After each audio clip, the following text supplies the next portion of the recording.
I think we can now continue. So as far as our, so thank you very much for the 60 people who answered our Menti survey. So when we look at the Menti results from as to which country people come from, we can see that a large contingent in today's conference comes from the Philippines, around 24 participants, followed by Malaysia, then Myanmar, then Thailand, Brunei, then Indonesia. We don't have anyone outside ASEAN and Asia, but we have one from a non-Asia ASEAN, but a non-ASEAN Asian country. Okay, so let's take a look at the next question, please. See what type of organization are represented here in this forum today. So we currently have government representatives comprising a big chunk of our attendees, followed by non-government organizations. Also have participants from the academia, the private sector, and other organizations.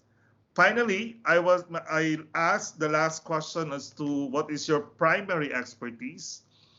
We can take a look at the primary expertise now, and the bigger, this is a word cloud, the bigger the word, the higher, or the more people are actually claiming such as their expertise. So top of the line is agriculture. We have forestry. We also have climate change. There's a lot of community development and also agricultural engineering. Dr. Yuvatana mentioned that the survey may not be complete, as most are still trying to check in. I definitely agree. Unfortunately, in the interest of time, we cannot anymore reopen the survey. Hopefully, we'll be doing something again tomorrow so that we will be able to get a good grasp of who the people are in the room. So yes, I agree. Some of those, I think we only have 60 participants who were able to answer the survey, and currently we have 108, and still 8 people waiting in the lobby. Okay, so thank you very much for participating in the poll. At least our speakers today will know the overall profile of our attendees today, though incomplete, but still it gives us a good sense of who are in the room today. Please go ahead, Dr. Min, and say a few words of welcome to our attendees. Okay, thank you. Thank you. And first of all, on behalf of the ASEAN Secretariat, I'd like to welcome you all to join this. I think this is a very important event. I also like to thank Thailand and our colleagues from ASEAN Climate Resilience Network and SEARCA, and of course GIZ through the Climate Smart Land Use projects to provide us with the support lost in the promotion of the activity related to the climate smart land use in the ASEAN regions. I also like to thank the organizer for giving the warm welcome to all the member states, all the delegations to this meeting. And I noted that more than 100 delegate participants in this interesting event. For the project on climate smart agriculture, this is a 3 years project, and around 3 years ago, we already received a commitment from the German government, and there are lots of activity has been conducted by the projects. Recently, through the project, there are some activity I think that is very important for the region. The first one is the development of the ASEAN Climate Smart Agriculture Volume 3. You know, that this is one of the key documents that we want to promote and we want to develop within this year and maybe next year for the endorsement of the ASEAN Minister on Agriculture and Forestry. So we support from the SEARCA and the other organizations. I believe that the ASEAN guideline on promoting climate smart agriculture will be adopted by the minister within this next years.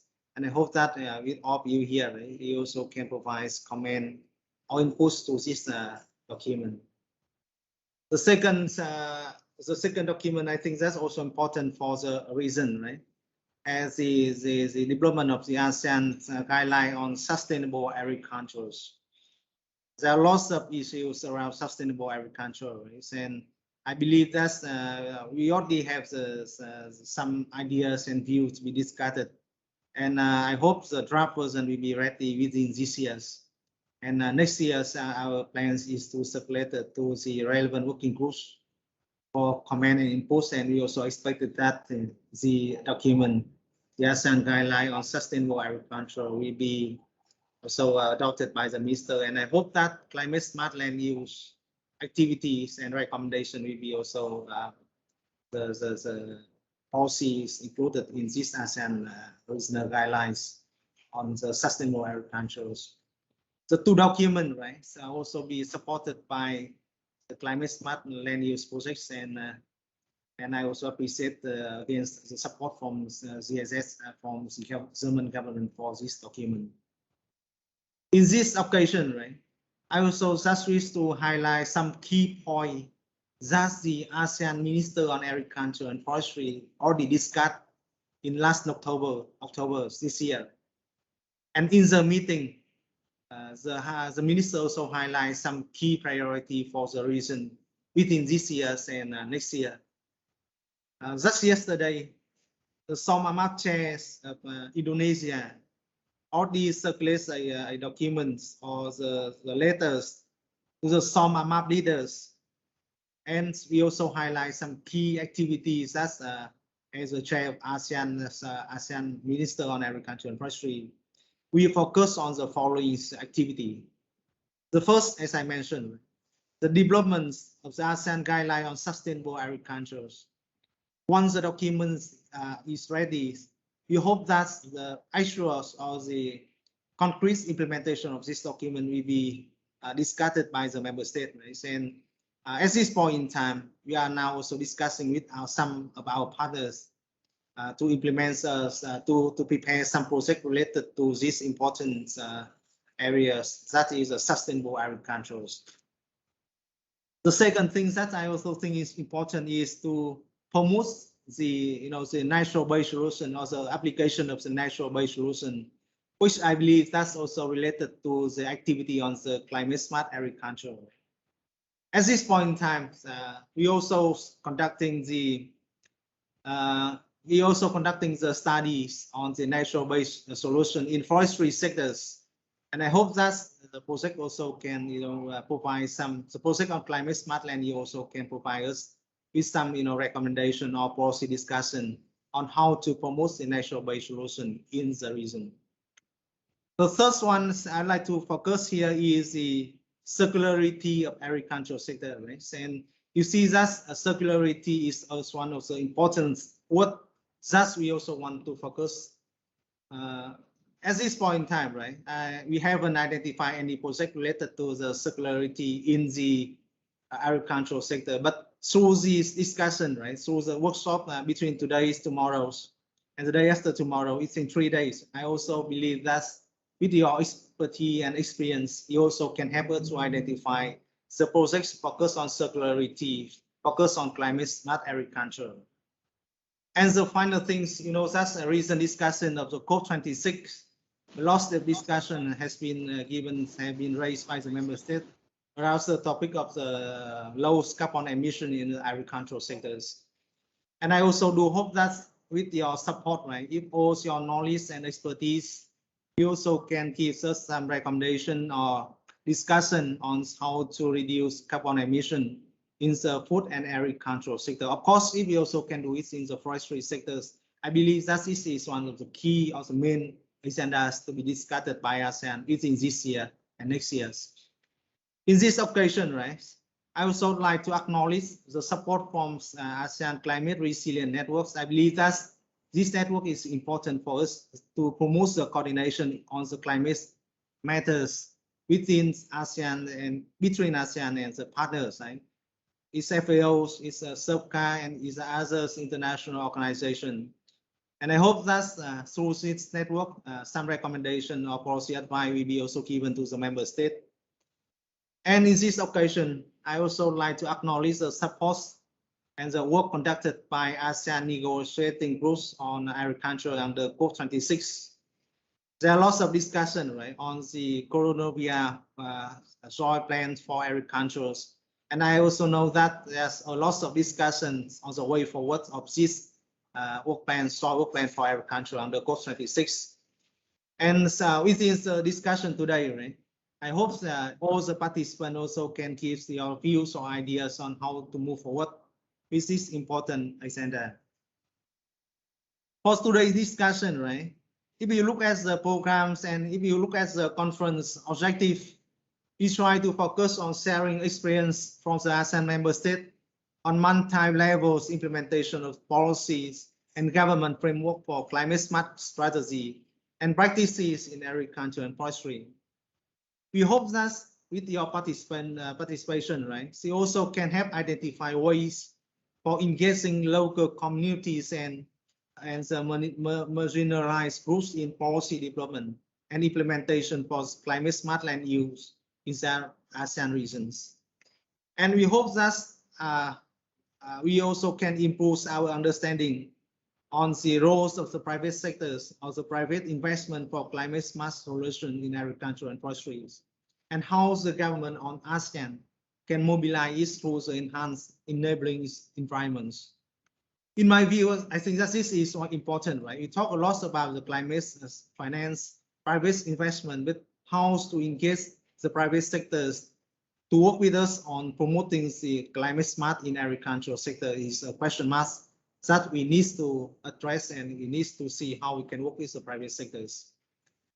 So in these occasions, once again, right, I'd like to thank all the participants, all the member states.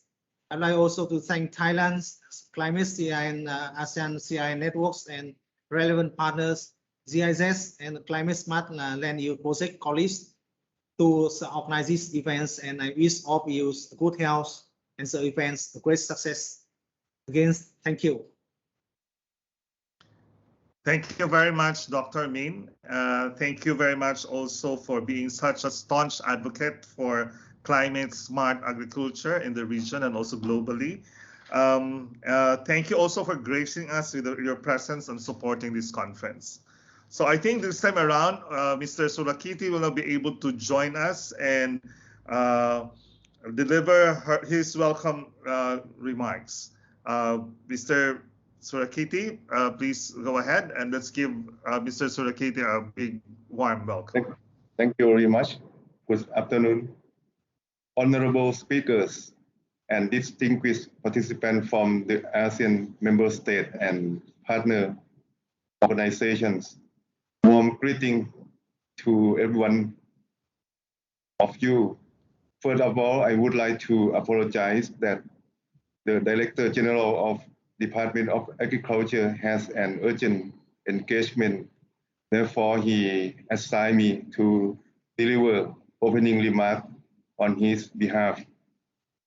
On behalf of the Department of Agriculture of Thailand, it is my privilege and pleasure to welcome you to the knowledge sharing event, ASEAN Conference on Policy and Governance for Climate Smart Land Use. Distinguished ladies and gentlemen, all of us recognize that inclusive policy and governance at multiple scales are essential to achieve the objectives of climate smart land use, namely increasing resilience and adaptation capacity, increasing productivity and incomes, and reducing greenhouse gas emissions through more sustainable use and management of land. We are also aware that sufficient and accessible financing is a key factor for promoting implementation and upscaling of climate smart land use practices. Against this backdrop, DOA of Thailand, acting as the chair of the ASEAN Climate Resilience Network, or short ASEAN CIN, is hosting this virtual conference. In this 3-day virtual conference, we will discuss different aspects related to policy and governance, namely about multi-level governance for climate smart land use, inclusive and participatory policy making, and creating an enabling environment for private investments into climate smart land use. We believe that the outcome of the conference will help to further enrich and inspire regional dialogue and cooperation and inform the implementation of ASEAN strategies such as the ASEAN Comprehensive Recovery Framework. Furthermore, the conference will raise awareness for available regional policy tools such as the ASEAN Guideline and the promotion of climate smart agriculture practices and the ASEAN Guideline on promoting responsible investment in food, agriculture, and forestry. This conference is one of many examples how the ASEAN CIN is promoting regional exchange, knowledge sharing, and cooperation of the ASEAN region in order to promote the implementation of sustainable practice in food, agriculture, and forestry. On behalf of Department of Agriculture, Thailand, and as the chair of ASEAN CIN, we would like to express our appreciation and gratitude for the support of the German Federal Ministry of Economics, Cooperation and Development through the Climate Smart Land Use in ASEAN project, implemented by GIZ in close cooperation with the ASEAN Secretariat.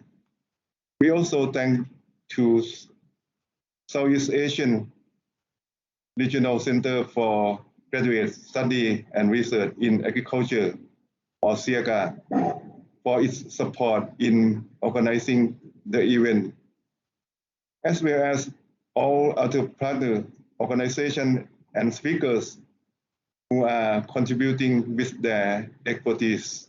I hope you are enjoy engaging the discussion to come in this 3-day conference. Thank you very much. Thank you very much, Mr. Surakiti. We also would like to thank the government of Thailand for its generosity in spearheading this conference.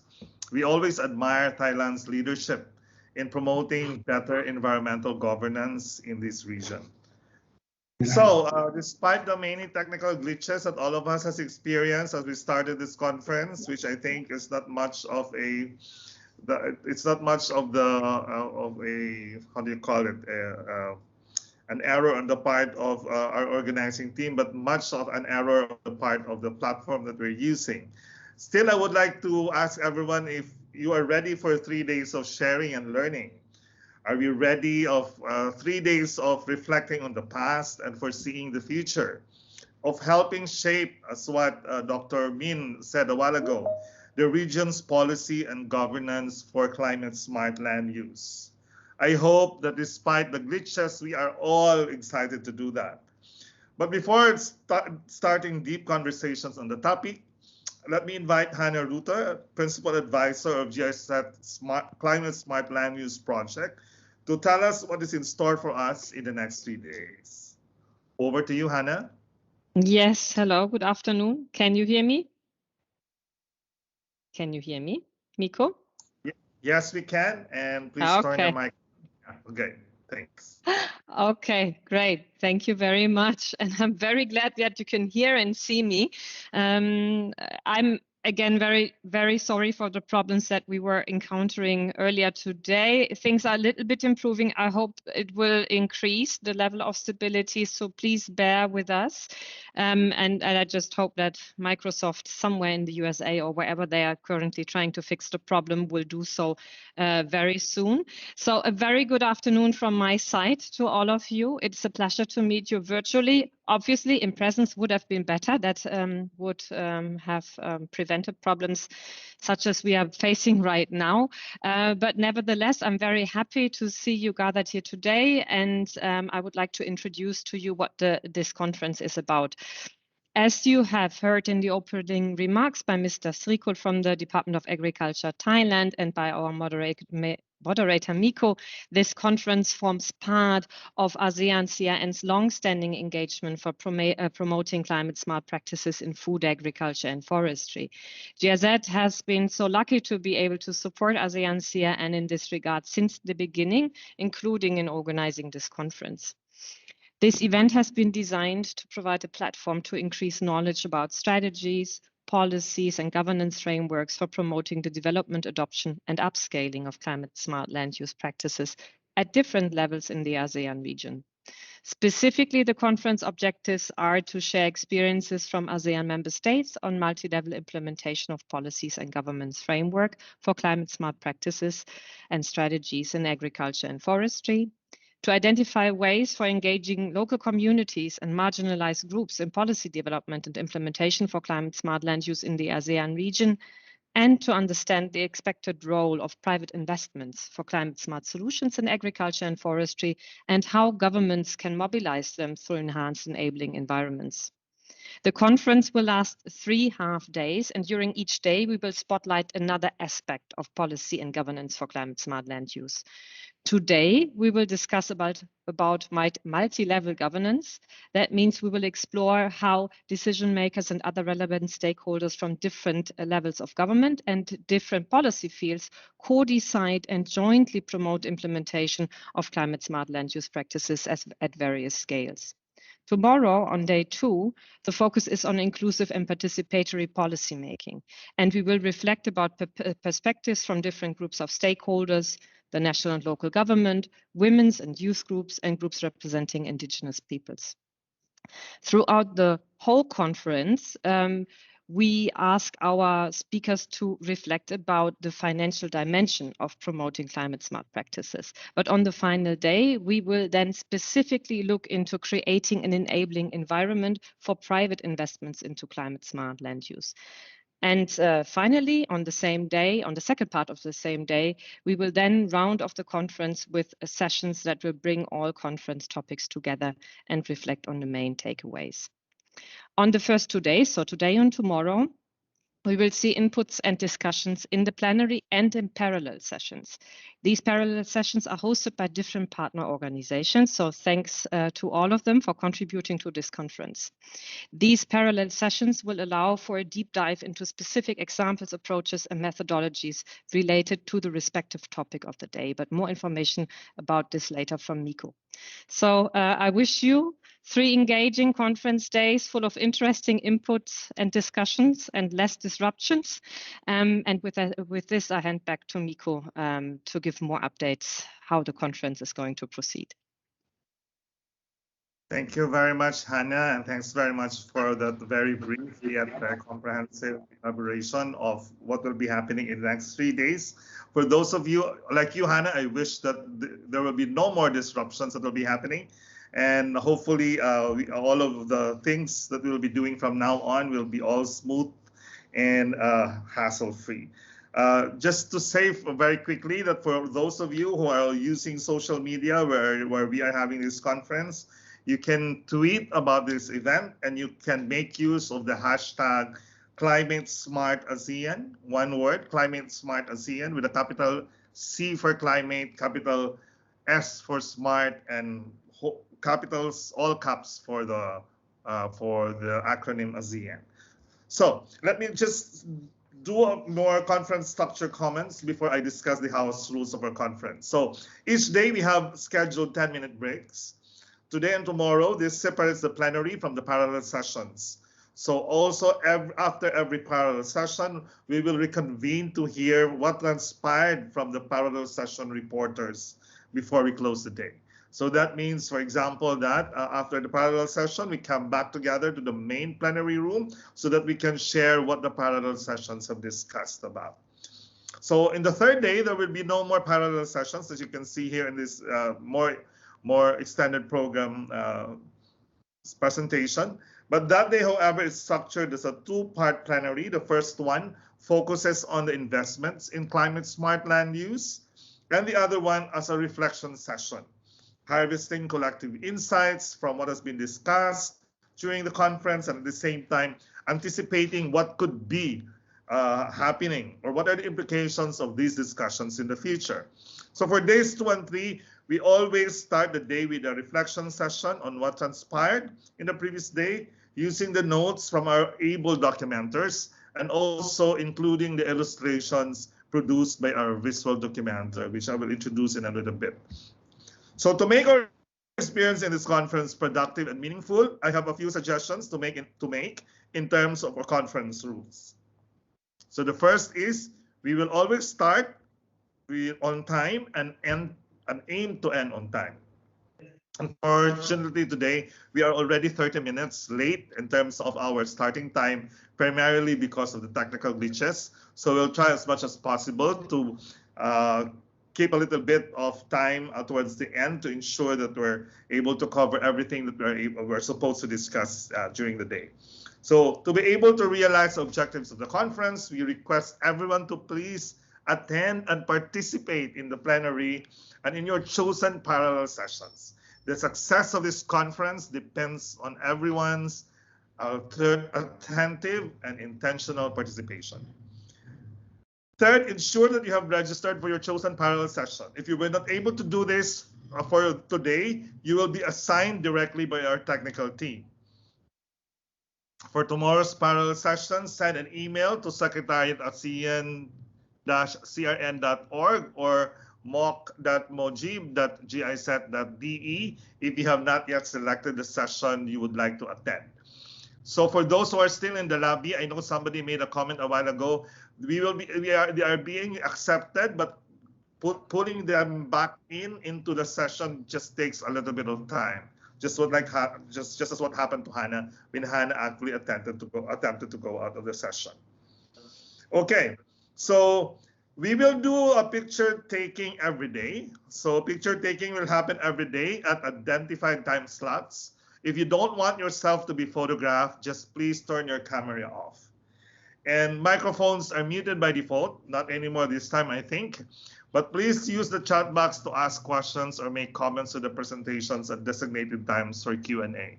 For those whose microphones are still on, kindly mute yourselves for now while it is not yet your time to speak. Okay. Unfortunately, there are no simultaneous translations that will be happening. Given the region's diversity, simultaneous translation in an online conference is logistically daunting.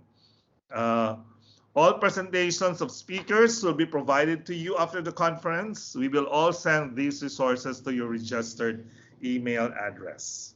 I hope that's clear to everyone. Can you give me a thumbs up sign in your reaction button out there just to make sure that everyone gets to understand what we're saying here? Oh, I'm seeing like 100 thumbs up sign now, so thank you very much. Thanks everyone. Okay. As you have known, COP21 happened last week, and as I think most of us were not able to join. In my case, I used actually a Twitter to update myself on what is actually happening in the conference. So one of the things that Professor Michael Jacobs tweeted, which I think speaks significantly to our first keynote today, is this. He said something like, under the Paris Agreement, countries' commitments aren't negotiated with others.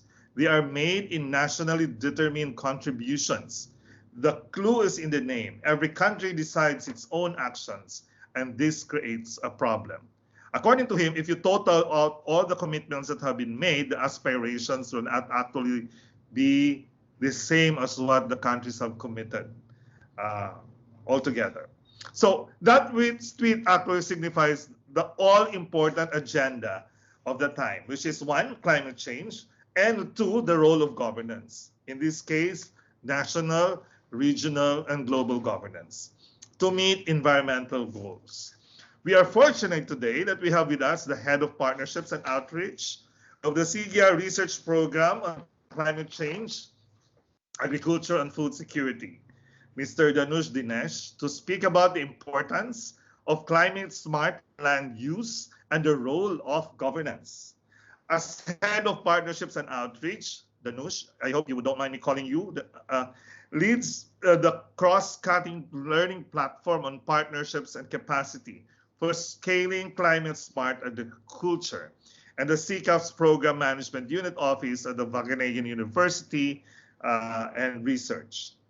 Prior to joining CCAFs, Danush worked as the coordinator of the Plan Vivo Foundation, managing an international certification scheme for community-based payments for ecosystem services. Very interesting.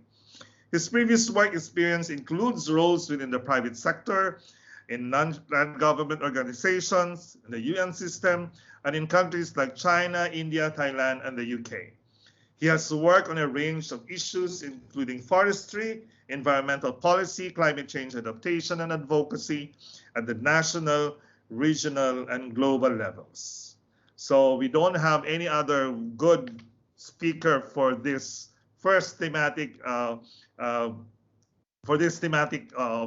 first day theme of the conference, sorry, which is on global, regional, and local governance and national governance, but Mr. Dinesh or Danush. Ladies and gentlemen, let's give Mr. Danush Dinesh our warm welcome. Thank you, Michael. Thanks for that very kind introduction. Maybe I will just add one more thing. I would like to be introduced as like a friend of the ASEAN region, which is my favorite region, and the CRN, with whom we've been working very closely with Dada since 2015 now. So really rich collaboration, working together in some of those issues that has been highlighted by the opening speakers, like the UNFCCC negotiations on agriculture. So very happy to be here as a friend and collaborator and to share some of my insights. I just wanted to check practically, shall I share my screen, if that's okay? Or does it happen at the technical team side? Oh, it's up. Okay, thank you. Thank you so much for bringing the slides up. And yeah, just maybe before I start, I really appreciate that people are all being quite stressed, but this is my second presentation today. And I already went through this once before because Microsoft Teams apparently went through an update earlier today and everyone's struggling. So thanks for your patience and cooperation. And this is something we'll get through together. So very quickly, I've been asked to introduce some ideas around what we're seeing from the CCAF's perspective and relates to the three themes that the conference will be discussing. So if we can just go to the next slide, please. Thank you. Yeah, so many of you may already be familiar with the CCAF's program. We are the Climate Change, Agriculture, and Food Security Research Program of the CGIAR. So we coordinate the climate work across the CGIAR system. We have a big focus on Southeast Asia. We have our regional program office in Hanoi, and we work in 5 Southeast Asian countries. And we've been collaborating also region-wide with the ASEAN CRN. So from our perspective, why we do that is, Southeast Asia is one of the most at-risk regions to climate change. And you can see from the graph below the El Nino effects for Asia and the effects particularly in Southeast Asia. But also looking at it from a perspective of mitigation, you can also see the share that South and Southeast Asia have in terms of the greenhouse gas emissions. And predominantly the impact on forestry, but also rice sector. For me, this graph is very interesting in terms of the terminology that this conference is adopting, which is climate smart land use rather than climate smart agriculture. So it's not just those practices on farm, but it's also takes a holistic view of land use related issues, which includes forestry. And when we look at this graph, and we see the contribution that forestry has as well. That integrated holistic perspective is certainly appropriate. But also the other challenges that the region is struggling with in terms of sea level rise, salinity, intrusion. So there are lots of different challenges that the Southeast Asian region is facing, which is one reason for us to work there, but also the whole focus of this conference around climate smart land use, why it becomes very relevant. So there is an urgent need for this climate smart land use approach in Southeast Asia. If I can have the next slide, please. Yeah, maybe you can just bring up all the, I use some animations, but you can bring up all of them now. Yeah, it might just be easier for people to follow. There's a bit more. So, you know, on top of the challenges that already the region is facing, we have COVID-19, and our colleagues at the International Food Policy Research Institute have done some analysis into what this means. And they anticipate that about 140 million people are potentially facing extreme poverty as a result of COVID-19, and food security would also rise with poverty rise. Supply chains across borders already affected, and there is likely to be a recession globally. And if you look at it, how that works out regionally, so you can see the impact on the different regions, and Southeast Asia is likely to be hard affected. So on top of the climate challenges which the region is facing, there's the challenge that COVID-19 is bringing to the food system in the region. And we just have about 8 years left to achieve the SDGs, and the COVID-19 pandemic really affects our progress towards the SDGs. So we've kind of been pushed back because of the pandemic. So the climate smart land use notion is not only relevant just from a climate change and environmental perspective, but also in the context of the challenges that we face from COVID-19. If we can go to the next slide, please. So this is the framework of climate smart agriculture, and I think if you can bring forward the animations, there are a few points, but I don't think any of these would be new to any people on this group, so I don't want to spend a lot of time on this. But essentially, climate smart agriculture has 3 pillars. So one, as you're being shown, is the pillar around increasing productivity and the emphasis on food security. Then there is the pillar on increasing resilience. So how do we reduce exposure to short-term risk, enhancing capacity to adapt, maintaining healthy ecosystems, and also around lowering emissions. So reducing emissions from avoided deforestation, from agricultural practices which sequester carbon. So a range of different options here, but essentially what climate smart agriculture does is provides us an ability to look at our agricultural systems and think, how can we design systems in a way that we achieve one or more of these objectives? Ideally, we would like triple wins. We would like to achieve all 3 of these goals, but in some contexts it's not possible. So we might have achieved 2 of them. So it might be a double win rather than a triple win. But the idea is to focus on all 3 and choose those which are appropriate to a particular context. So this is what the climate smart agriculture concept provides us with. And in this conference, it's great that you're thinking at the next step to think beyond just the agricultural practices and technologies on the field at scale, to think about the whole landscape. And I think that's really one of the key highlights of this conference for me. If we can just go to the next slide. So I don't know how many of you came to Bali in 2019 when we had the CSA Science Conference. So this is a conference on climate smart agriculture, which happens every 2 years. In 2019, it was in Asia, and it was hosted by Indonesia, and we were one of the partners together with the Netherlands and Australia. And it was a very rich conference, which brought together over 350 practitioners and researchers of climate smart agriculture from around the world. That's kind of these conferences try to identify what are the next big things in terms of climate smart agriculture. Where are we moving towards? And we did a survey with the participants. We got about 262 responses. And one of the key things that come out is that we need to rethink how we do research and innovation in the face of climate change and for fostering climate smart agriculture. But this this graph here shows the results of what people prioritize. Where do people think we needed more work? And what you can really see is that emphasis is moving away from just focusing on practices and technologies. Practices and technologies are very important, but you can see on this graph there are lots of other issues which participants found quite interesting. So, for example, this whole agenda around reshaping supply chains and retail and marketing systems is highly important. It got a lot of interest. But also what this conference is focusing on in terms of innovative finance to leverage public and private sector investment. This is a key topic for research and innovation.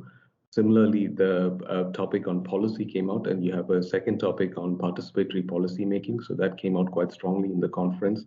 And the last point you can see here is on empowerment of farm organizations, women and youth. So I think that's also getting highlighted quite nicely in this conference.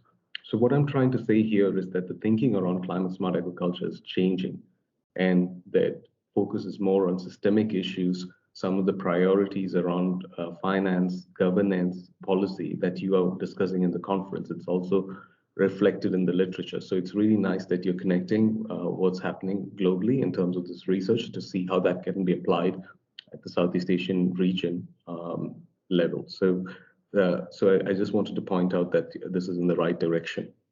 So if we can have the next slide, please. So when I often find these things quite conceptual and difficult to understand, like, you know, systemic issues. So let's try and make it very practical. How do we bring all these things together? So in the center of this slide, you can see a practice, which is called alternate wetting and drying. It's quite popular in Southeast Asia, especially Vietnam and Philippines have done quite a lot of work on this area. It's essentially reducing the amount of water used, and with reducing water use, the cost of irrigation goes down and the greenhouse gas emissions go down as well. So there's a nice climate smart agricultural practice there. But actually, if we want to implement this at scale, at the landscape scale, we need to work on all these other enabling pieces. So the national level policies. So this is being highlighted in some of the countries in the region. We need suitability mapping. We need toolboxes. We need that link to the private sector, which Hannah mentioned on bringing investment and low carbon certification schemes. So, you know, so this is not just a conceptual thinking around systems and landscape level approaches, but this can actually be applied, as has been shown in this case in Vietnam, to achieve scale. So now diving a bit deeper, and that's what you would be doing in the three themes of the conference. So firstly, on multi-level governance for CSA, this is quite a crucial topic to empower action at different scales. And I realize I'm short of time, so I don't want to dive too deeply, because this is going to be covered in the parallel session with FAO. But what we've done with FAO and the ASEAN CRN is to look at the work that was alluded to with ANGA, the ASEAN Negotiators Group on Agriculture in the UNFCCC, and applied this thinking around polycentric systems. So how does the different member states collaborate as part of this negotiating group, and how does that negotiating group then link to the UNFCCC and the global process?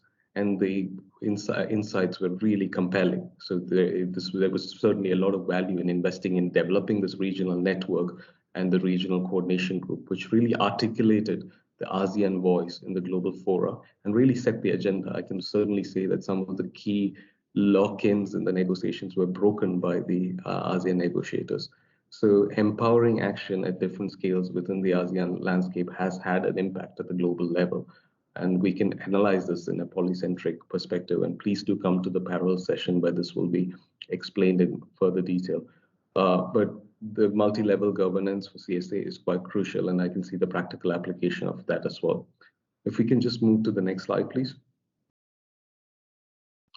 So the second theme that you're focusing on in the conference is on inclusive and participatory policy making and how that can promote the adoption of climate smart land use. And from our perspective, this is a paper some of my colleagues worked on in 2015-16, where they looked at what are those methods of scaling up climate smart agricultural practices. So we looked at our portfolio of case studies from the CCAF program. So not just in Southeast Asia, but other parts of the world as well. And we found one of the key ways to do that was focusing on agricultural extension and farmer participation. So this is quite a good example to show that the importance of farmer participation. So the discussions that you'll have in this theme can really help to say expand this agenda around participation in terms of climate smart land use. I would also mention that we've done some work, particularly in the region, on participatory future scenarios, which can also be a useful tool in terms of policy making in an inclusive and participatory manner.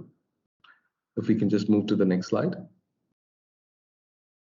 And this was the third theme which Hannah mentioned, which is around finance. And I think this is personally one of the very interesting and also difficult nut to crack. You know, we really need to understand how we can unlock the finance into climate smart land use if we really want to achieve scale. And I wanted to really share an example. This is not this was an example just launched at COP26 just last week in Glasgow, where with the support from the German government through KfW, we launched this Climate Smart Food Systems Fund. So this is a US $200 million fund, which will focus on emerging economies. And what the fund tries to do is it tries to support climate smart agricultural practices and technologies at scale. And this is backed by science. So we are a research organization, but we are partnering with an investor, Responsibility, in Switzerland, who are the fund managers, but we're trying to bring in scientific input into that whole process. So in the pre-investment phase, how do we support on climate risk assessment? How can we support on ESG assessment? So we are providing quite a lot of technical inputs into a fund so that this fund can support the right interventions and unlock those financial flows. Then when the investments are designed, again, we will provide technical inputs and assistance. And post-investment as well, we will try to help with the monitoring frameworks and impact evaluations and things like that. So the point I'm trying to make here is that this issue around finance and investment is absolutely crucial. We have a whole team on sustainable finance who might be appropriate to engage with and support. But we also have this fund, which can provide a very practical example on how we can unlock private sector finance for climate smart land use in the region. If we can just move on to the next slide. So, I mean, I just wanted to bring some insights and onto the key topics, as well as how that links into that whole narrative globally. But in terms of the way forward and the discussions that you have, it's very clear to us that the urgent and transformative action is needed globally in food systems and particularly in Southeast Asia. And strategically focusing on these three areas that you've identified on multi-level governance, on finance and inclusive policy making, that can be extremely advantageous. So I'm really hoping to hear back from you as the outcomes of this conference on how we advance this further to get to scale. And finally, and this is a bit of a personal reflection as well, coming from COP26, where there was a lot of emphasis on agricultural innovation. There was the Aim for Climate program, there was a Climate Shot campaign, there was agriculture breakthroughs, there was lots of focus on agriculture. But what really came out to me was we really need a new mission orientation to think about how we do innovation, research, how we collaborate in the region and globally to really unlock the potential that agriculture has to be part of the solution for climate crisis. So really looking forward to the discussions, and thank you very much for giving me this opportunity to present today. Thank you. Thank you very much, Danush, and let's give Danush again a big warm applause for the contributions. Danush is not only a friend of the ASEAN. I would like to emphasize that he has been a great supporter and source of expertise for the ASEAN CIN since many years. So thanks very much, Danush, for your presence today, and I hope you can still stay on for some questions that people might be asking in a little bit after at least two of the speakers that will be reacting to your presentation today. Okay, so This time around, we would like to invite two speakers to reflect on the issues, themes, and priorities identified by our keynote speaker, especially as how these would apply to their particular context at the regional, national, and local levels. While our speakers are talking, we invite you to already start posting your questions and comments in the chat box. We will address them after the next two inputs. If you have also questions to Danush, please do so also. Put them now on the chat box so that we'll be able to harvest them as we go ahead. So how does one promote climate smart strategies and practices across the region and individual countries? What is the role of regional bodies like the ASEAN in guiding ASEAN member states in planning and implementing climate smart strategies? This is the focus of our next speaker this afternoon. Our next speaker is the senior officer, of the Food, Agriculture, and Forestry Division of the ASEAN Secretariat, Dr. Dian Sukmajaya. Dr. Sukmajaya is responsible for forestry cooperation and related issues on agricultural cooperatives, agricultural research and development, and climate change. He joined the Association of Indonesian Forest Concession Holders as environmental specialist in 1997, then as head of Ecosystem Restoration Initiative at BirdLife Indonesia since 2005, and joined the ASEAN Secretariat in 2008. He holds a PhD in Forest and Environmental Science from the Seoul National University, Republic of Korea, and an MSc in Forest and Nature Conservation Policy from Wageningen University, the Netherlands. Let's give a big round of applause to Dr. Sukmajaya. Please, sir. Thank you, Michael, for your kind introduction. Can you hear my voice? Okay, great. If the organizer could flash on my presentation. So I would like to touch upon, as requested by the organizer, to address the regional ASEAN frameworks on climate smart land use strategies. So, yeah, okay, thank you. First of all, thank you to the ASEAN Germany Climate Smart Land Use Project and also colleague from ASEAN CRN, Thailand as the lead country of the ASEAN Climate Resilient Network. It has been a very interesting and enjoyable journey during the implementation of the project. So as requested, I will present the ASEAN frameworks on climate smart land use strategy. My presentation will cover, among others, on the regional framework. Next, please. And then land use sector governance in ASEAN, and some example of ASEAN policies related to the land use, and some conclusion.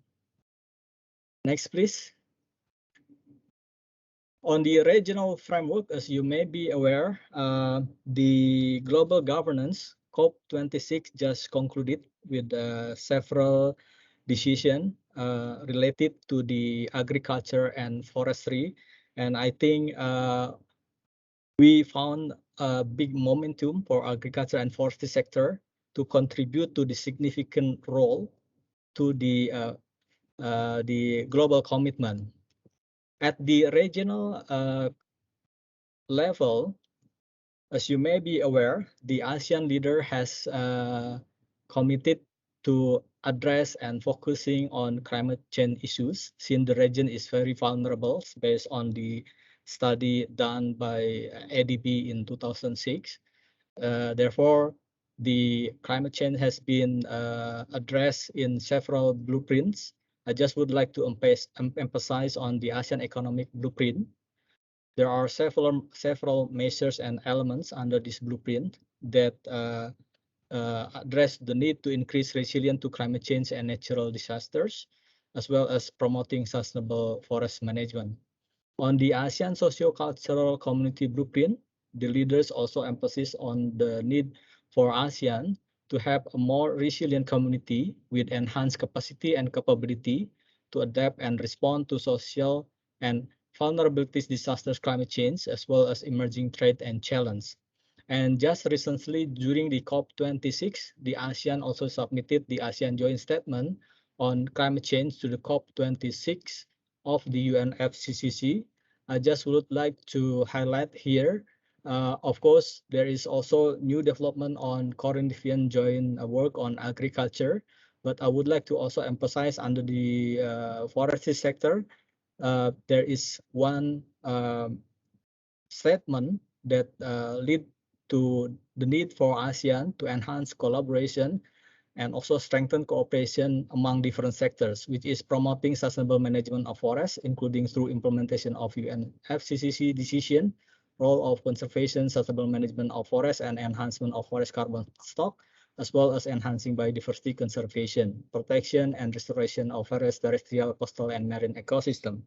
And you may be aware that the leaders, the global leaders during the COP26 has put also the emphasis on the need to address deforestation, forest and land use. And I think climate smart land use has found also another important point during the COP26 negotiation. Next, please. And bring to the more strategic vision of the ASEAN cooperation in food, agriculture, and forestry, I would like to emphasize that the ministers has put the vision to enhance quantity and quality of production with sustainable green technologies, resource management system, including need to increase resilience to climate change and natural disasters. And for specific SPA for ASEAN cooperation in forestry, for example, the senior official also underlined it for ASEAN to manage the forest resources sustainably, considering socio-economic and also environment benefit. And of course, next please.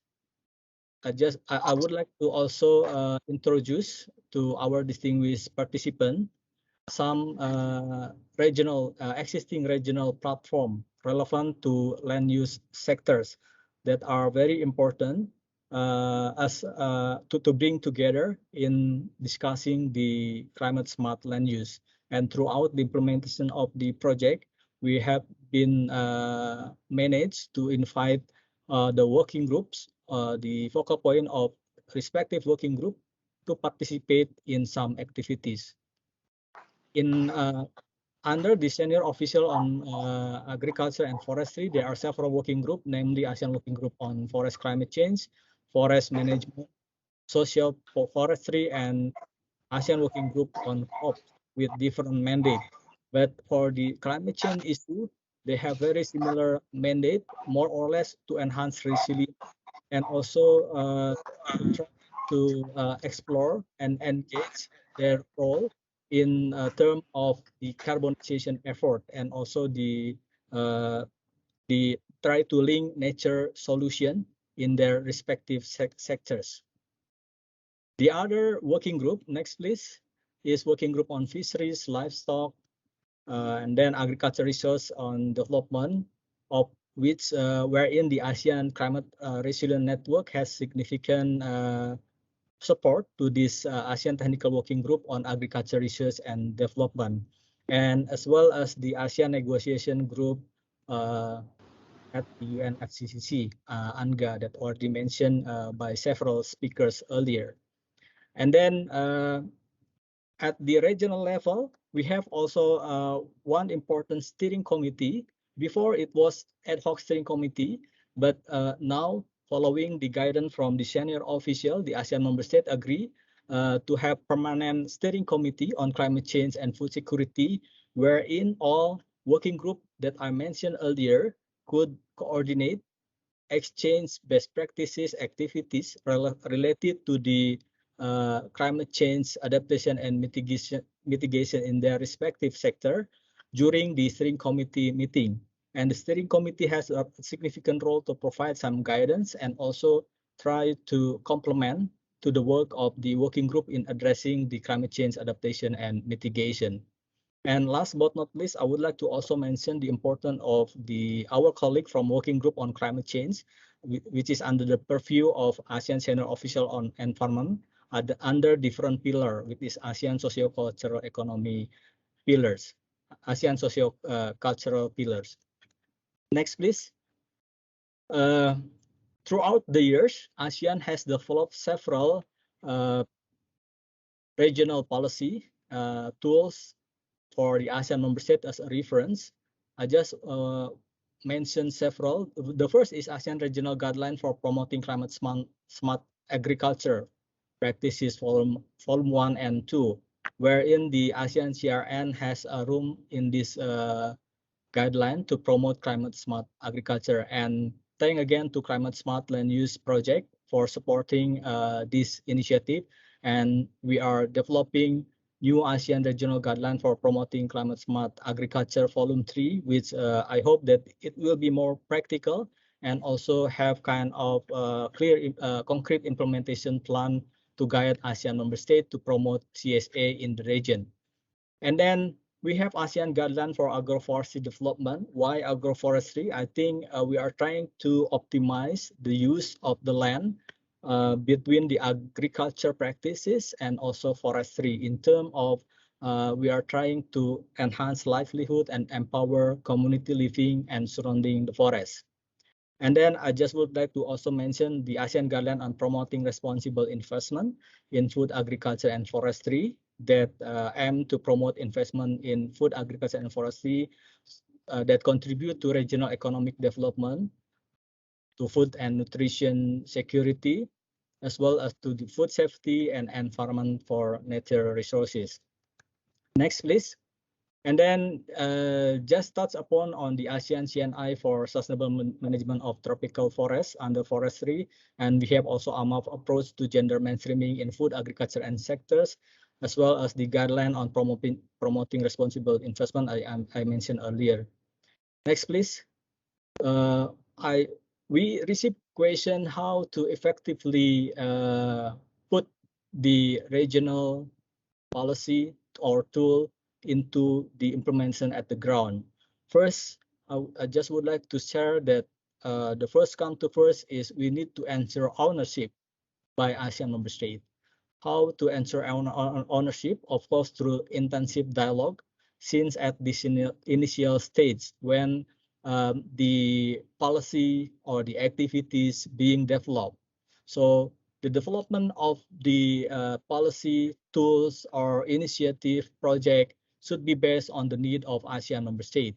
And then we can promote it as a regional agenda to get and secure the political support. The other point I would like to highlight is for cross-cutting issue. We need also to bring all other relevant sectors on board from the beginning.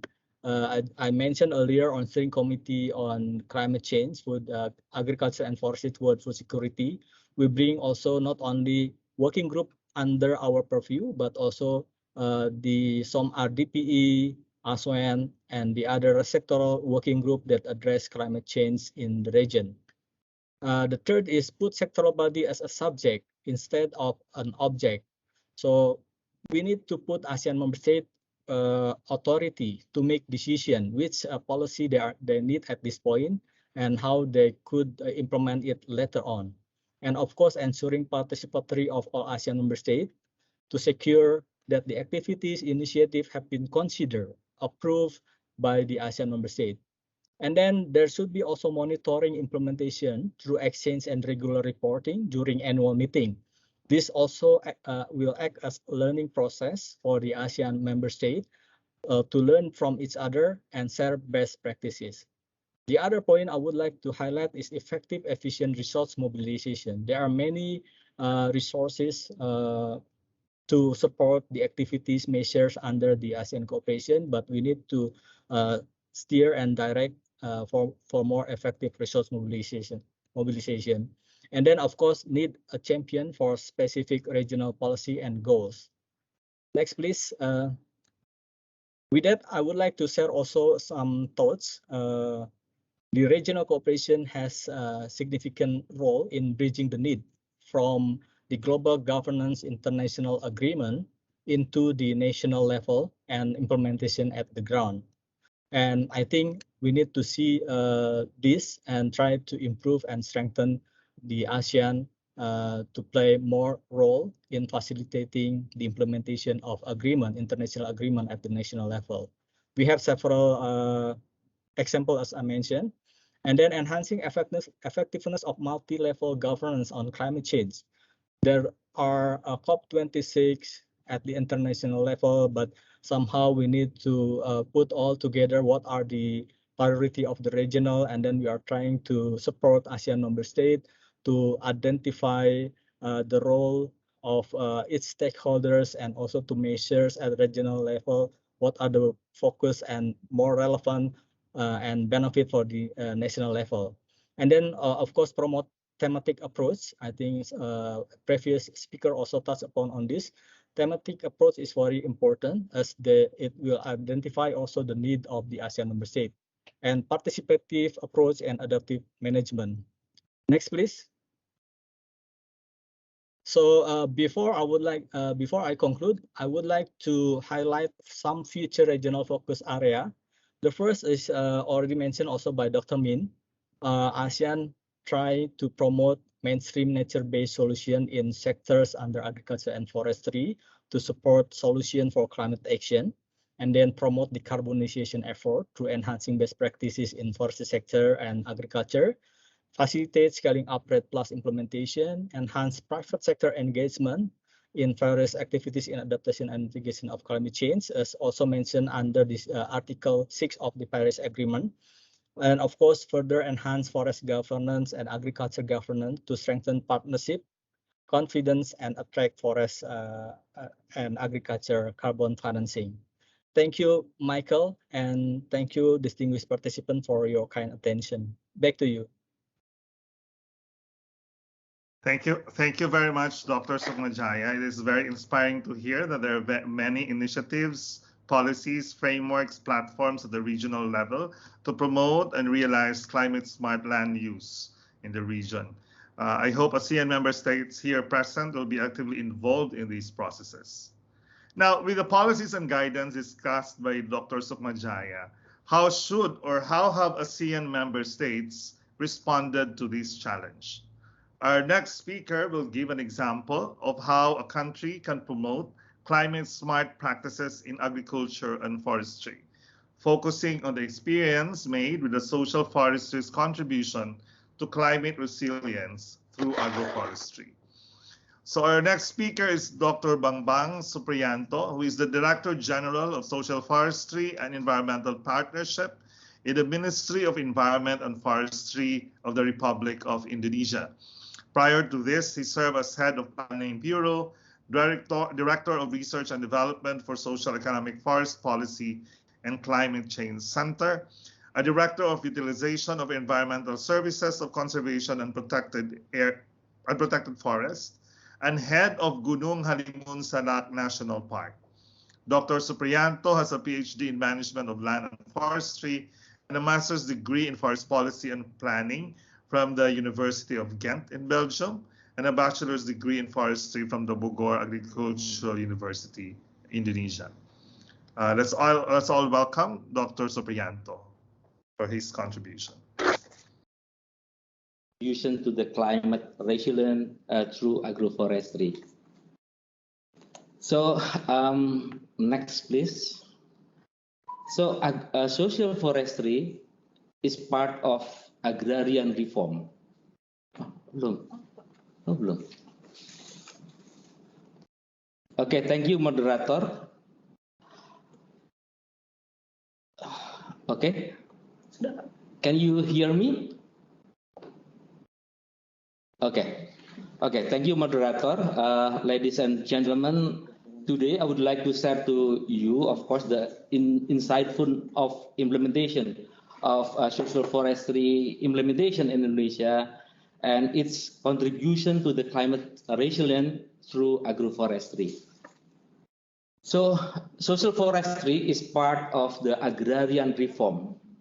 It is intended to reduce the poverty through giving access to the farmer group who live inside or nearby to the forest. So there are about 25,853 village located in the forest, while they live under poverty is about 37%.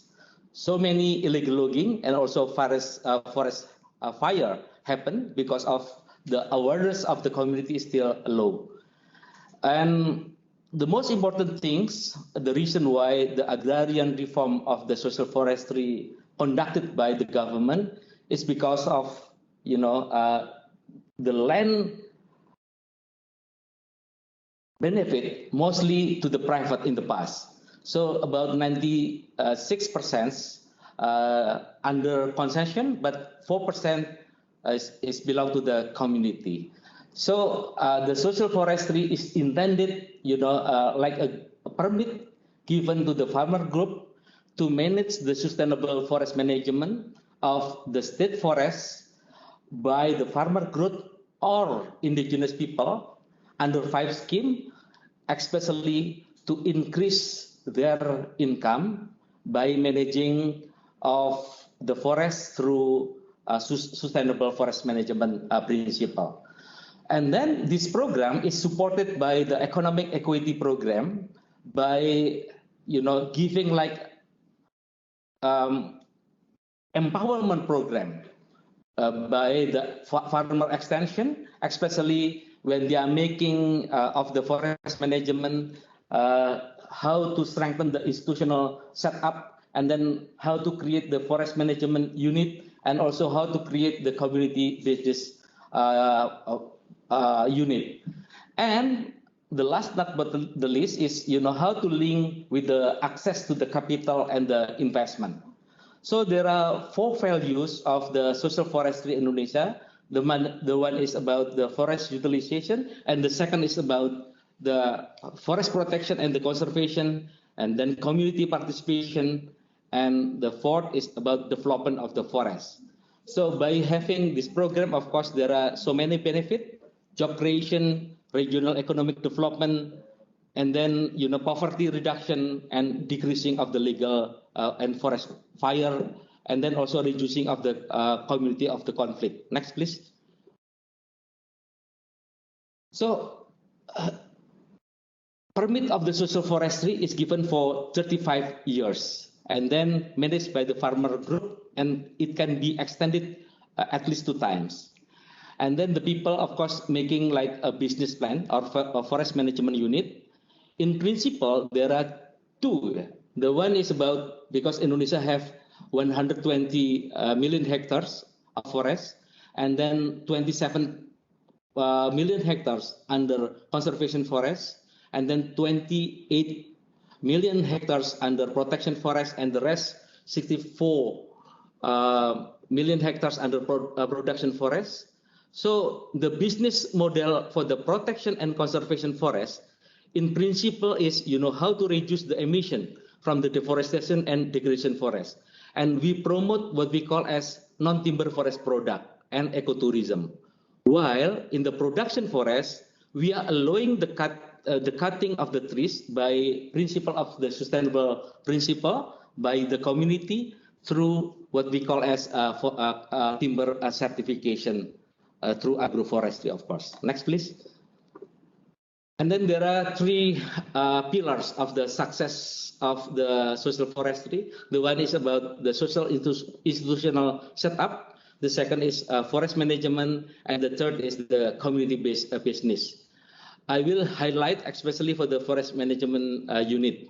So in principle, we are making like a land use by consensus, and then they are choosing like a cluster community to conduct agroforestry, silvopastoral, and silvofisheries.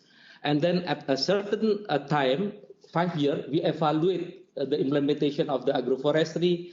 We do believe that the forest cover will be increasing, and then it means this carbon stock will be also positively increased,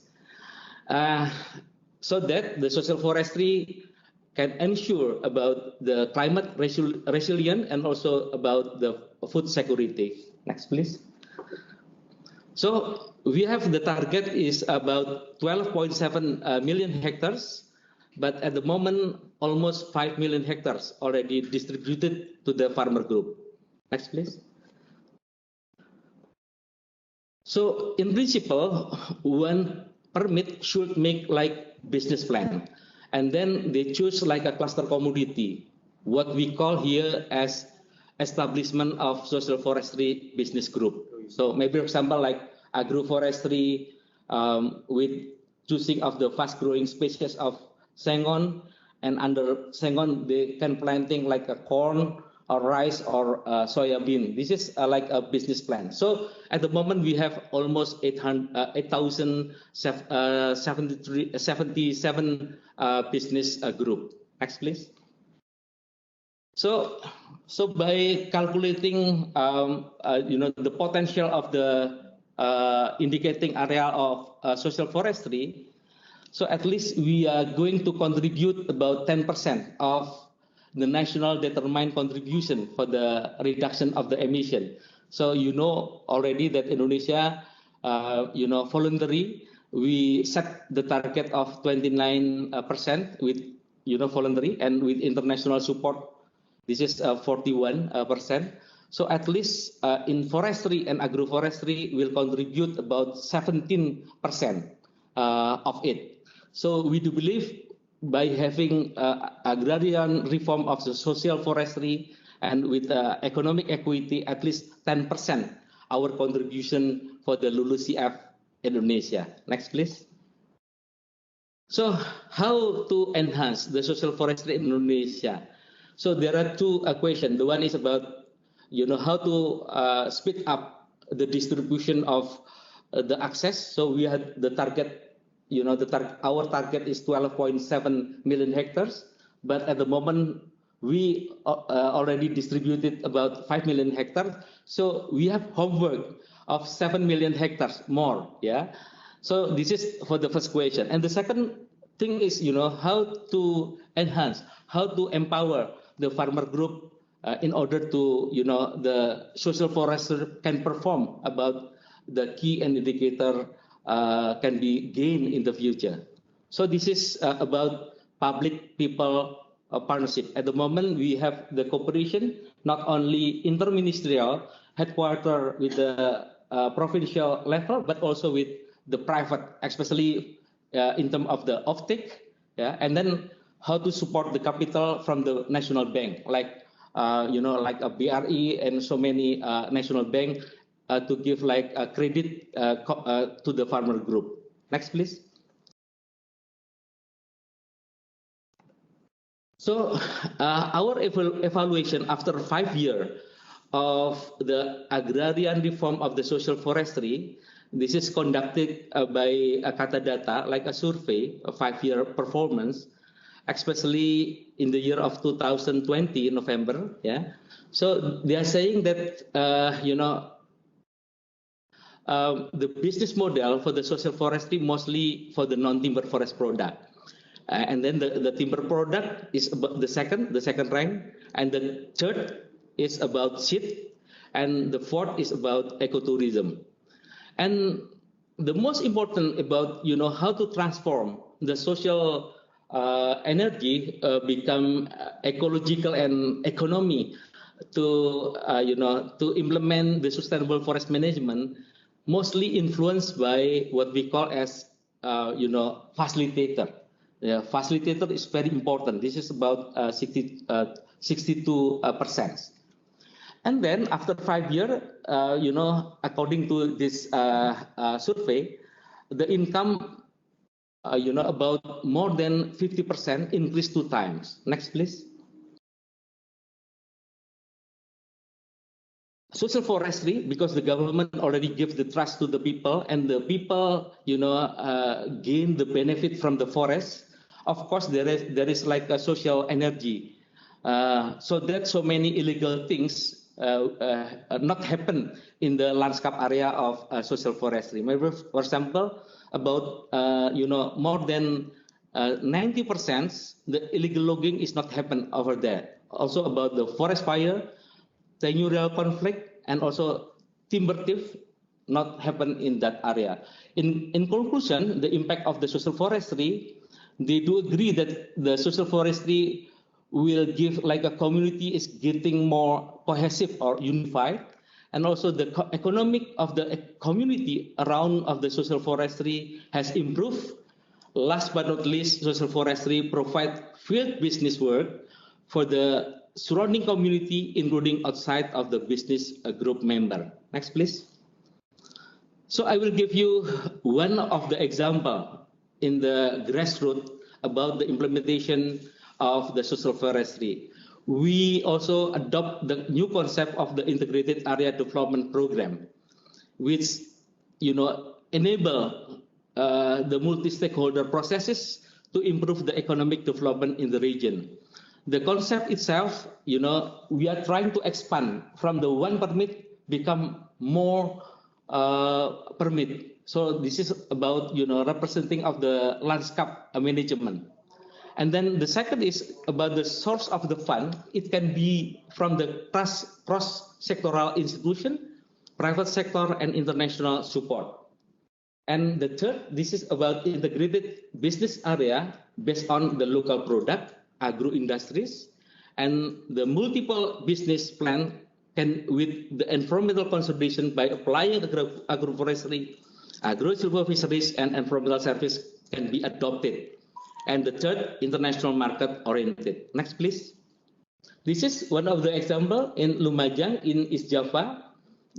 In the beginning, we are starting with 940 hectares, now becoming almost 5,000 hectares, from one village to become 5 villages. There are at least 4 programs. The one is about agro-silvopastoral, and then agro-industry, and then interconnection with the ecotourism, and last but not least about agriculture development, especially using agroforestry in that area. Next, please. Okay, this is the spatially the location of the project. Next, please. This is the plantation under the trees. Next, please. This is silvopastoral with the sheep for the milk. Next, please. This is agroforestry with the banana. We have the interconnection with the banana, with the sun-dried to market the product. Next, please. This is another example of the community, development in Kalibiru in Yogyakarta. Within 5 years, the forest cover increasing. Next, please. This is forest cover improvement in Sukamaju, also increasing within 5 years. Next, please. Thank you very much. This is my presentation. Thank you. Thank you very much, Dr. Supriyanto, for providing us a concrete example of how ASEAN member state such as Indonesia is actively promoting and implementing climate smart land use using agro-social forestry as a program. So at this point, we would like to embark into a quick discussion. We would like to request the technical team to pin the cameras of Dr. Supriyanto and Dr. Dian. So I know that like me, several of you there that might have a lot of questions to make on what our speakers have highlighted as key points in their talk. So I would like therefore invite everyone again to ask questions to our speakers. And also in the next 10 or 15 minutes or so, I will be joined by Ms. Carmen Neria Rohel, my co-moderator for this Q&A. Ms. Rohel has a degree in environmental studies and has been with SEARCA's research department as program specialist until recently. Ms. Nears, will you be able to join us, please? Yes, thank you very much, Miko, and good afternoon to everyone. We already have a couple of questions. The first one is directed to Dr. Sukmajaya. As far as climate change is concerned, I would like to know the degree of the implementation of your plans in the respective countries based on your timeline. And here's a second question. Enumerate how or your approaches or strategies that have been successful. Ms. Nears, can you turn your video on as well so that our participants will be able to see? And Dr. Sukmajaya, please go ahead, sir. Thank you, Michael, and thank you, Ms. Carmen. And really appreciate for the question. For the first, actually, the first and second question is quite related. So I just like to try to address both of them in the same time. Related to the degree of the plan of action implemented at the national level. For your information, that the ASEAN just concluded the second term of the plan of action or ASEAN cooperation of respective working group 2021-2025. So in terms of to what extent, I just would like to inform based on the some regional policy tools that already adopted in previous years. For example, related to the promoting climate smart agriculture, there are several best practices at the national level as well as at the regional level. At the national level, we have been able to promote enhanced capacity of ASEAN member state in terms of negotiation process at the UNFCCC. In previous time, we observed there has yet been any experience for ASEAN member state to engage at the international negotiation for agriculture sector. So through this program, we were able, with the support of the ASEAN German project on climate smart land use, we are able to promote climate smart agriculture at national level and regional level. As I mentioned, at regional level, we have been able to develop the ASEAN common position. And then our approach and the strategy, as I also presented during my presentation, we are trying to ensure the ownership of the guideline or the policy tool. For example, the ASEAN Guideline for Agroforestry Development. This is one of good example because following the adoption in 2018, there are several national roadmap on agroforestry have been developed. I think Dr. Bambang has touched on this as well in a certain extent. And then the national roadmap have been developed at 3 countries with the support of FAO. And then the other is we are trying to move forward to enhance capacity by conducting the training need assessment for ASEAN member state in further enhancing the implementation of agroforestry development guideline in national level. So we expect that throughout the years from 2021 until 2025, there are more ASEAN member states who are able to learn from the 3 countries that have been developed their national roadmap to also try to develop roadmap on agroforestry development in respective countries. Thank you, Mr. Carmen, Ms. Carmen. Thank you, Dr. Sukmajaya. I guess that covers the question of our participant. And we have another one for Dr. Supriyanto. What kinds of community-based businesses do you have in Indonesia? Thank you, Ms. Carmen. So actually, as I mentioned before, but there are 2 kind of business model, especially for the social forestry related with the category of the forest. So for the category of the forest, conservation and protection forest, the business model related with non-timber forest product and ecotourism. This is the business model for them. And then for the production forest, we are allowing the community timber management with what we call as, like a certification of the community timber using the principle of the sustainable principle. So we are allowing the timber cut, but they are should also planting the trees using the agroforestry. While they are waiting the timber, they are harvesting the food. So the food will contribute for the food security resilience, and then also for the climate, of course, in the long-term target, of course. Thank you, Ibu Carmen. Thank you very much, Dr. Supriyanto. Before I go, Miko, there's one comment here for our added information. The priorities of the region in agriculture have been identified through the ASEAN joint submissions to the calls of the Coronidia joint work on agriculture and submitted to the UNFCCC.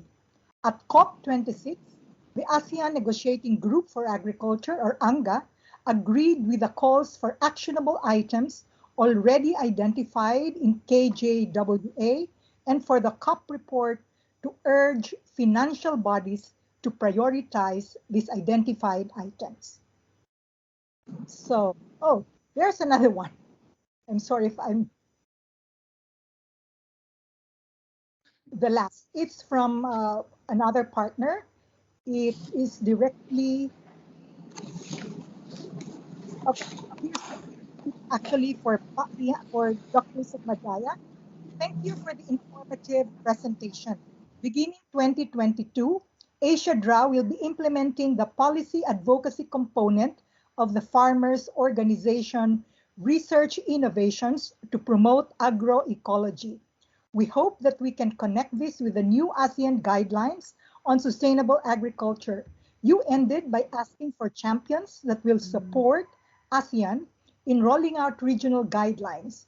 We will be more than happy to support the SA agenda of ASEAN to develop capacities of national and local partners. Okay, so there's already a pledge of support. So this is a very good indication that we will have a very good way forward.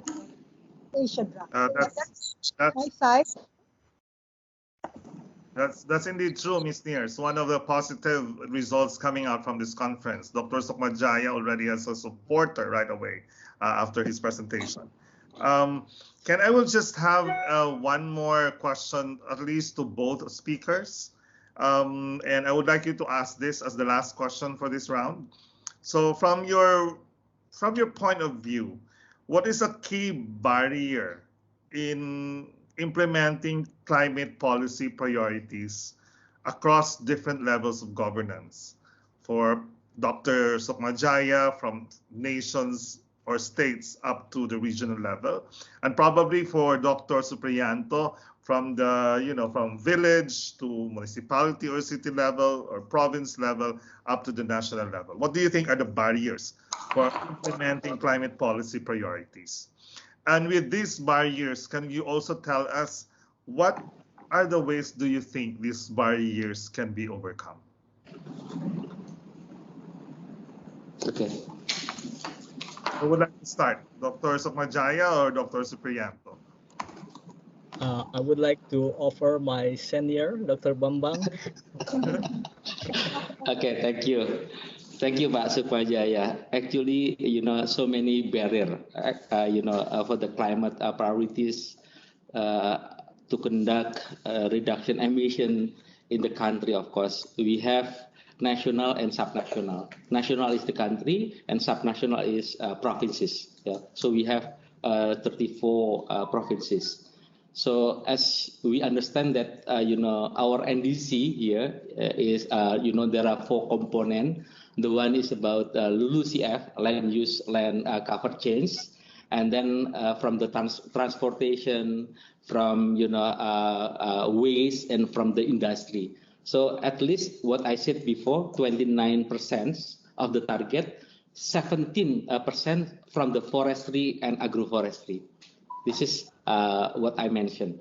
So how to conduct in the field, of course. So there are so many players to reduce the emission in the fields. In terms of the concession, of course, we are trying to implement the sustainable principle to them, and also for the community. We have like the target, roadmap, and then the action should be implemented by them. This is the one, of course, the barrier. So national and subnational. And the second, of course, the second barrier about how to monitor about the implementation. So we have the criteria indicators adopted, and also we like a request like independent parties to see about their implementation. This is like what we call as how to say, this is about is that right, the methodology conducted, and then what is the gap should be improved in the future. This is something like that. So, and then how to overcome the barrier of cost. This is public people partnership with the good guidance from the government. This is should be one of the solution. And then public participation, especially for the business business holder, public and also the community. This is also should be encouraged to adopt the tool, and also the implementation methodology should be adopted in the future. I think this is from my answer, moderator. Thank you. Thank you very much, Dr. Supriyanto, for providing very concrete examples, looking at national and subnational dynamics, as well as the challenge for monitoring and evaluation. From your part, Dr. Sukmajaya, please. Thank you, Michael. And I think I just would like to compliment to my beloved senior. I'm proud of him. Just would like to add several points to complement what had been pointed out by Dr. Bambang. The first, the key challenge at the regional level is intersectoral coordination, intersectoral cooperation. That is the one, as also mentioned by Dr. Bambang at CSLU. And then the second is capacity building. Sometimes there are kind of overlap between stakeholders and among different level of governance, so that we need to identify clarity on the role of each actors at different level of governance, at the regional, national level. Even at the regional level, we need to identify what sector are lead on this issue and what sector are lead to that issue. And also, as already underlined by Dr. Bambang, I just would like to add that there are various sectors under the NDC, and then sometimes we get lost when we identify what are the role of the sectors on the NDC to contribute to the climate change. I think there is some point, and then how we could overcome this challenge. Of course, we are trying to provide a platform. I mentioned in my presentation, we have steering committee on climate change, agriculture, forestry toward food security, wherein we bring all together different sector under our sectors, food, agriculture, and forestry, with various working group, more than 10 working group under our sectors, and then different sectors under social cultural community, like from some RTPE, from environment sector, as well as from health division. And then for capacity building, we are trying to mobilize the resources, one of the challenges as well. And during the COP26 also for agriculture, I learned that the agriculture sectors also has another momentum, and I learned that the leaders agree on the need to continue working on agriculture under UNFCCC process, with the expectation to adopt a decision at upcoming COP27 in 2022. I think by addressing those challenges and try to overcome intersectoral coordination and improve cooperation among different sectors will significantly improve the regional governance, as well as hopefully it will be a pull factor for the ASEAN member states to engage more cooperation at the regional level. And I would like to also invite a partnership to provide some resources, not only in terms of funding, but also technical expertise. So I'm delighted that some partners already indicated their support to support our initiative related to the sustainable agriculture. Thank you, Michael. Back to you. Thank you very much, Dr. Sukmajaya, and thank you also very much, Dr. Supriyanto. Though I know you won't be able to hear the applause from the audience, but can I still invite everyone to click the applause or the thumbs up sign in your reactions tab as a sign of our deep appreciation to our speakers. Thank you very much. Thank you. Thank you also, Ms. Nears, for joining us in the Q&A portion. Now, we will now have a break for 5 minutes instead of 10 because we're running a little bit late. So please just stay logged on to MS Teams. We'll be playing a video while waiting for the next session to start. The first video that you will see complements nicely Dr. Bambang's insights from community forestry with another example on this topic from Cambodia. In the video, we learn about the key role research plays for informing communities and decision makers about how to promote this approach. So we will have a 5-minute break. We'll come back again right after 5 minutes for the parallel sessions. Please just stay on and then grab a cup of coffee or take some light bite snacks and come back after 5 minutes. For those of you who will still be here, you will be for those of you who will be staying, you will be able to see a video that I have mentioned a while ago. So see you again in 5 minutes, everyone. Welcome back, everyone. I hope the short break allowed you to rest and recharge as we plunge ourselves to another interesting round of discussions. We would like also to welcome those who have just joined us. We are really, really deeply sorry that we are not able to take you in right on time as you have requested to join the conference. I think one of our problems now is actually there are still a lot of people in the waiting room. We have our technical team have already admitted them. Unfortunately, because of the MS Teams glitch, we are not still able to take them in. So I would just like to check for now if all the session moderators and speakers for Asia DRA are already here.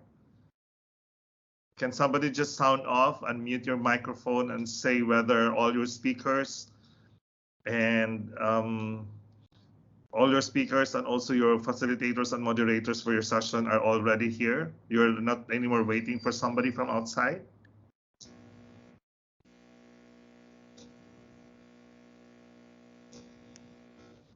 Anybody from Asia DRA who would like to say something?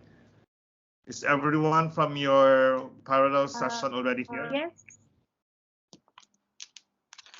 Okay, so everyone is already here. But one of our resource person is still in the waiting room, and our moderator, facilitator of our session gets disconnected now and then. So she keeps on going back to the waiting room. But at the moment, she is in.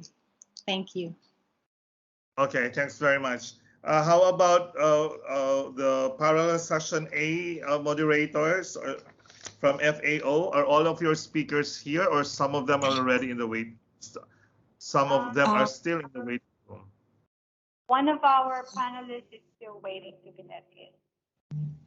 Okay, I think we can still go ahead, and probably they will be able to join in a little bit of time. Okay, good. That's good. How about people from parallel session C? C4 and ECRAF, what's the status of your speakers? I think we're just waiting for one panel speaker who's in the meeting room. Thank you. Okay. Thank you very much. Okay, that's good.